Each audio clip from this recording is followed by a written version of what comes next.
Halo guys, kembali dengan saya Kalimas Sada dari Akademi Kripto. Di video kali ini kita akan membahas video dengan topik udah dijual kok terbang tambah tinggi lagi. Ini adalah topik yang saya sering dengar teman-teman ini tanya, "Bang, saya udah beli koin A, terus koin tersebut udah cuan nih, terus saya jual, tapi kok setelah saya jual ini tambah tinggi lagi naiknya." Ini hal yang sangat mengesalkan ya teman-teman, karena kita semua pasti pernah mengalami hal ini. Udah dijual kok besok malah naik 10 kali lagi. Ini hal yang ngeselin ya, dan juga sedikit menyakitkan. Lalu kira-kira apa yang harus teman-teman lakukan ketika skenario ini terjadi ke teman-teman? Langkah pertama yang harus teman-teman lakukan adalah jangan menyesal. Ya, nasi sudah menjadi bubur, apalagi yang mau kamu sesali, tidak akan memutarbalikkan fakta bahwa kamu sudah menjual koin tersebut dan kamu juga sudah tidak punya barangnya di portofolionya ketika harganya naik. Jadi sekalipun kamu menangis, kamu tidak akan bisa kembali ya memutar waktu dan juga ngomong ke dirimu yang ada di masa lalu, jangan dijual dulu. Itu koin masih bisa naik ya jadi multi bagger. Itu adalah hal yang tidak akan pernah mungkin bisa kalian lakukan. Jadi menyesali sesuatu yang udah terjadi itu adalah tindakan yang sia-sia. Lebih baik kita melihat apa yang akan mungkin terjadi di masa yang akan datang. Jadi langkah terbaik jangan disesali dan juga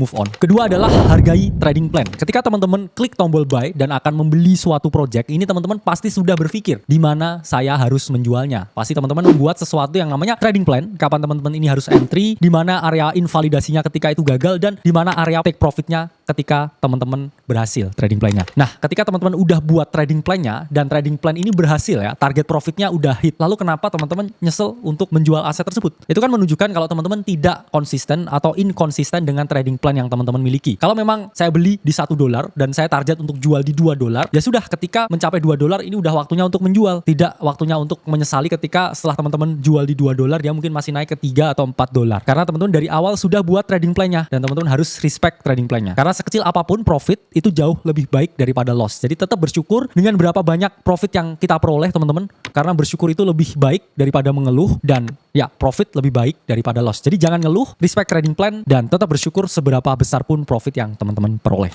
Cara ketiga adalah jangan dikejar. Ya, itu ibarat bus yang udah jalan, ibarat kereta yang udah jalan. Seberapa jauh pun kita berlari, kita tidak akan pernah bisa mengejarnya. Sekalipun kita bisa mengejarnya, mungkin kita juga akan sedikit terseok-seok ya, dan nafas kita akan terengah-engah karena itu sudah jalan ya. Misalkan kamu udah jual, ya udah biarin aja. Ketika kamu mengejar posisi yang udah bergerak itu sangat amat berisiko. Kenapa? Karena kalian pasti chasing the pump, dan profit yang udah kalian peroleh di awal ketika membeli sesuatu itu bisa aja berubah jadi loss. Misalkan kalian udah beli di 1, kalian TP di 2, terus kemudian dia naik di 2,5 ya. Terus kamu beli lagi di 2,5. Ternyata dia balik lagi ke 1. Itu yang kamu awalnya ini udah profit terus jadi loss, teman-teman. Dan di sini teman-teman pasti ya melakukan apa yang namanya revenge trading. Jadi teman-teman deposit lagi uang lebih banyak untuk kemudian average down lagi. Setelah di 1 ini beli lagi, posisinya double, terus dia turun lagi ke 0,5.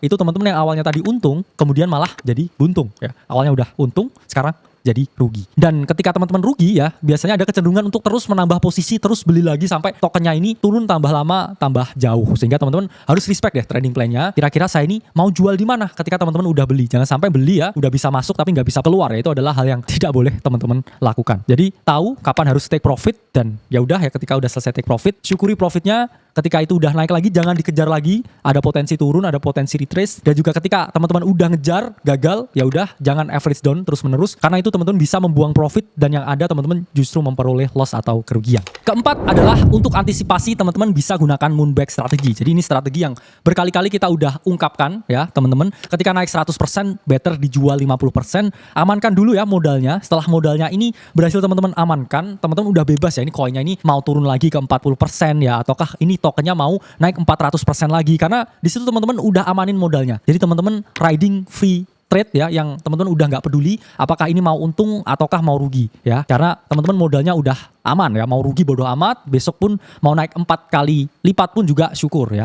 Jadi di sini moonback strategi ini satu untuk mengamankan psikologis teman-teman, dan kedua karena di market kripto ini yang naik udah terlalu tinggi, ini masih bisa naik lebih tinggi lagi. Jadi tetap siasati dengan menggunakan moonback strategi, amankan modalnya, biarkan profitnya berjalan. Dan hal kelima di sini adalah jangan jadi toxic dan nyebar food. Apa itu food? Food itu adalah fear, uncertainty, and doubt. Ini adalah hal yang sering kita dengarkan, terms yang sering diulang-ulang di kripto, di mana food ini dilakukan oleh mereka mereka ya yang kadang ini barisan patah hati ya istilahnya. Mereka udah jual koin tertentu ternyata masih naik-naik lagi koinnya dan mereka akhirnya sebar food di komunitas ya. Jelek-jelekin koin yang dia udah nggak punya barangnya. Yang mana dia sold ketika ini cuma naik kecil ya. Terus habis itu koin ini misalkan jadi top 20 market cap. Nah ini jangan teman-teman lakukan ya. Jangan jadi toxic ya seperti itu. Kemudian nyebar food yang nggak jelas ya, bilang ini projectnya jelek ya, ini project rug pull, ini ditinggal developernya, ini udah overvalue dan lain sebagainya. Karena itu kamu jadi orang yang toxic ya. Dan orang yang toxic ini ada chance, ada kemungkinan di lain kesempatan, di lain waktu teman-teman justru dijauhkan dari keuntungan ya. Jadi ya udahlah ya, move on aja ketika ini projectnya udah naik berkali-kali lipat dan teman-teman lihat ya potensi lain yang mungkin masih bisa teman-teman beli. Jangan ngefood project yang udah kamu jual. Terakhir adalah pahami selalu akan ada kesempatan yang lebih baik lagi di masa yang akan datang. Crypto market itu market yang sangat demokratis,